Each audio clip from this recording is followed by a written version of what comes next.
김용 공천을 주느냐 마느냐가 갑자기 이재명 대 정청래의 명청대전으로 긴장감이 고조되고 있다. 그런데 정작 김용을 측근 중에 측근이라고 했던 이재명 대통령은 모른 척하고 있다. 나하고는 상관없는 일인 것처럼. 그 내용을 살펴보도록 하겠습니다.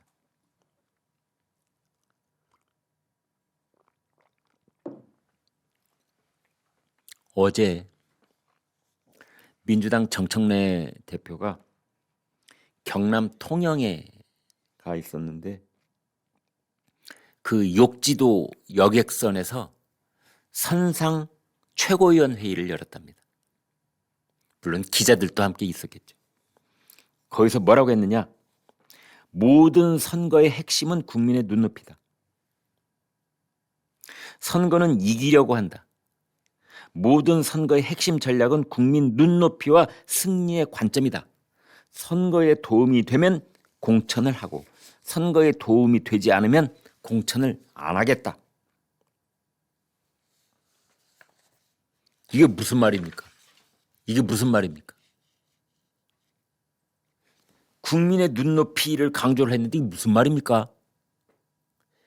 김용 전 민주연구원 부원장은 국민의 눈높이에 안 맞다 이런 뜻입니다. 김용이라고 콕 찍어서 얘기는 하지 않았지만 갑자기 국민의 눈높이를 들고 나오는 것은 대장동 일당으로부터 돈 현금 6억 원을 받은 김용, 그래서 1심 2심에서 징역 5년이 선고되고 이제 대법원 최종 판결을 코앞에 두고 있는 김용, 이 사람을 공천을 주는다면 그건 국민의 눈높이에는 안 맞는다 이런 뜻입니다. 김용 뒤에는 이재명 대통령의 모습이 어른거리기 때문에 김용이라고 콕 찍어서 말하지 않고 이재명 대통령의 신경을 건드리지는 않겠다 그런 뜻이지만, 그러나 김용은 국민의 눈높이에는 안 맞아. 그래서 이번에 공천은 줄 수 없어. 정청래 대표하고 거의 모든 발언을 조율을 거친 상태로 나오고 있는 조승래 사무총장, 뭐라고 했느냐? 조금 더 직접적으로 얘기를 합니다. 그 인사에 대한, 인사라고 그랬네, 김용을 뜻합니다. 그 인사에 대한 공천이 다른 선거에 영향을 나쁘게 미친다면 그건 선택할 수 없는 카드다. 김용 공천이라고 하는 것은 선택할 수 없는 카드다. 대체로 긍정적인 면보다는 부정적인 면이 많지 않냐는 의견들이 좀 더 강한 것 같다. 이거는 민주당에서 제일 중요한 두 사람, 정청래하고 조승래 사무총장이 한날 한시에 같은 목소리를 내면서 김용은 안 된다. 당 지도부의 핵심 인사가 공식적으로 안 된다, 못을 딱 박은 겁니다. 이게 처음 있는 일입니다.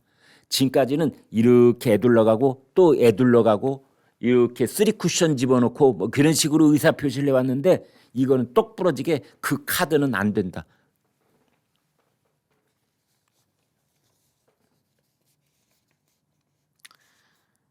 그 민주당 지도부의 한 관계자가 이렇게 말했대요. 대법원에서 무죄를 받은 뒤 총선에 도전해도 늦지 않다. 굳이 지금 나올 이유는 없지 않느냐. 그랬다는데, 말은 그렇게 했지만 민주당 이 관계자라는 사람, 그 사람 제가 속생각을 들여다보면 우리가 보기에도 너 대법원 가봤자 무죄 받기는 힘들어, 이런 뜻인 것 같아요. 저는 그렇게 읽힙니다. 너는 좀 자중하고 있어봐. 그러면 대법원 확정 판결 받고 한 2년쯤 세월이 흐른 다음에 대통령이 사면복권 해줄 수도 있잖아. 물론 이 사람들은 대통령 사면복권이라는 말은 안 하고 있지만 대법원에서 형량이 좀 감경이 된다든지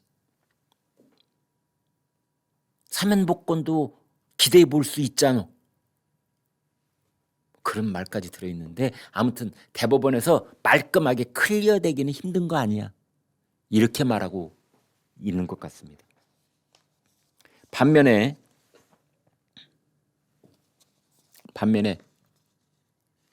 김용을 두둔하는 사람들도 있습니다. 김승원 의원, 국가폭력의 희생양에게 돌을 던져야 되겠습니까? 전현희 의원, 정치검찰 논리를 그대로 끌어와 출마를 제한한다면 정의와 상식을 정면으로 거스르는 일입니다. 이건태 의원, 상고심 판결까지 기다리라는 것은 김용을 2번 죽이는 일입니다. 박정 의원, 이재명 정부 성공의 선봉장이 될 수 있는 사람입니다. 그랬대요. 정청래 대표 친청계 쪽에서 이제 지금 욕지도에서 그 배 위에서 선상 최고위원 회의를 열었다는데 글쎄 여기에 최고위원 3사람이 안 갔습니다.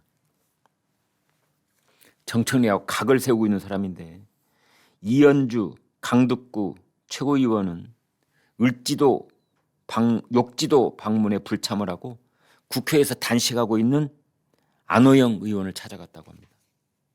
전북지사 후보 경선에서 탈락한 안 의원, 그러니까 이원택 전북지사 후보의 식사비 대납 의혹 재감찰을 요구하면서 당 대표실 앞에서 12일째 단식을 하고 있다고 그래요.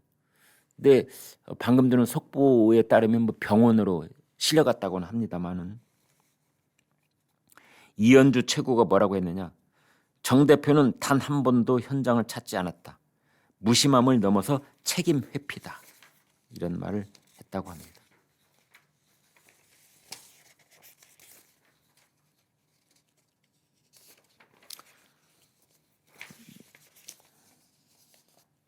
그런데 방금 전에 김용 전 민주연구원 부원장은 한 라디오에 나와서 뭐라고 했느냐? 내가 출마하는 것에 반대하고 있는 사람 딱 2사람밖에 없다. 김영진, 친명계, 그 다음에 조승래 사무총장. 김영진, 조승래 2사람밖에 없다. 22명이 넘는 사람이 나의 출마에 대해서 찬성하고 있다. 그리고 나의 선택지는 평택은 아니고 경기도 안산 아니면 하남이다. 이런 말을 했습니다.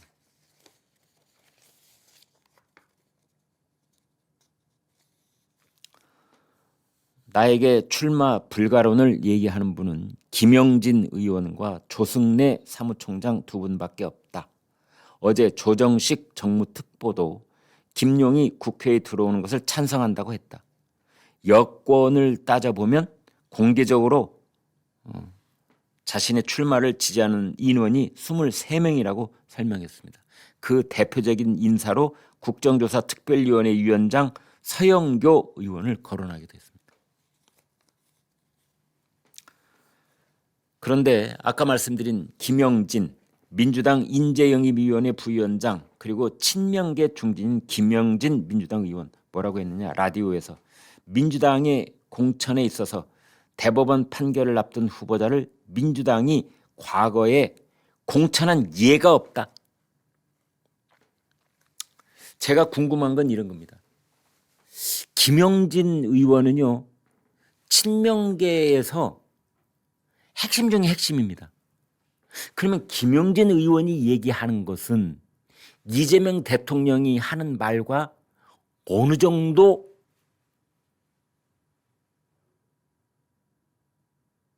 공감대가 있는 것일까요?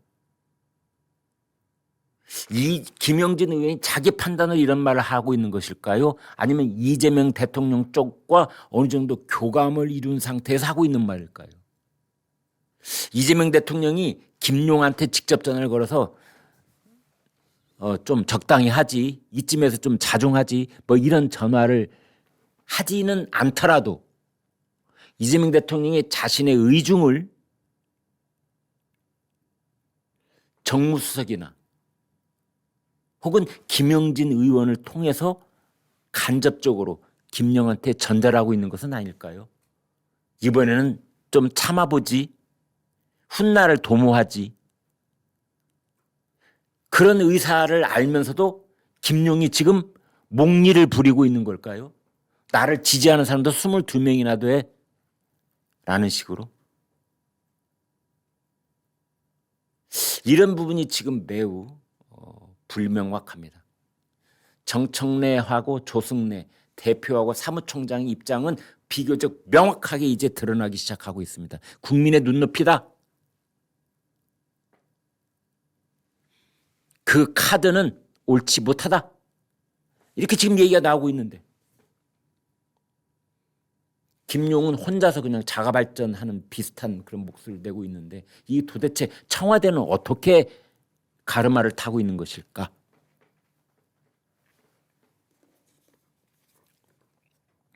김용 이렇게 말했습니다. 출마 희망지인 경기도 쪽에 하남, 안산 그리고 평택 세 군데가 있지만 평택 같은 경우는 정치 상황이 굉장히 복잡하다. 왜? 거기는 조국혁신당의 조국이 이미 출마 선언을 공개적으로 해버렸기 때문에 그렇다는 뜻인 것 같습니다. 제가 평택 거기에 가고 싶다고 얘기하면 블랙홀이 될 수 있기 때문에 그것은 맞지 않는 것 같다. 선택지는 안산이나 하남밖에 없다. 거의 대단해요. 네? 공천 받기를 오매불망 바라고 있는 후보자가 자기 지역구를 콕 찍어서 여기 아니면 여기라고 목소리를 이렇게 높일 수 있는 사람. 이재명 대통령이 측근 중에 측근 아니면 누가 이렇게 목소리를 낼 수 있겠어요? 감히 당 지도부를 향해서.